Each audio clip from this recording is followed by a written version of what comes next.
บ้านเสบุญนวลนะครับถือเป็นยังทั้ง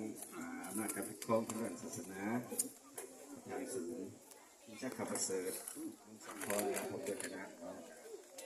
เป็นยัง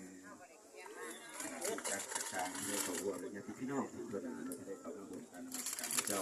ด้วยทรงสการสำหรับวันนี้การสุพรสังฆาเราเป็นผู้ที่อธิษฐานในการประชิดการนมัสการพระเจ้ามาดูเป็นเสร็จ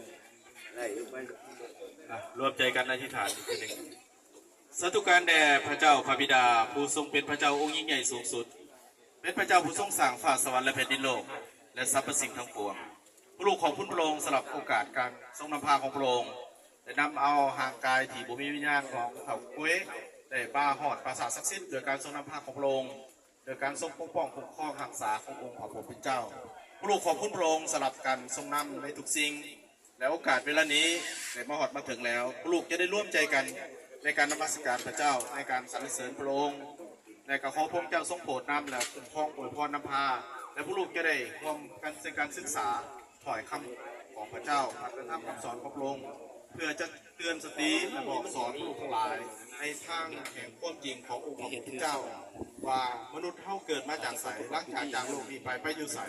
สิ่งนี้โดยเป็นเสือและผ่านนามพระเยซูเจ้าอาเมนขอบคุณพระเจ้าเนาะสรรเสริญพระเจ้าขอบคุณท่านอาจารย์สุพจน์สิงห์ล่าเนาะที่ได้นำพาบรรดา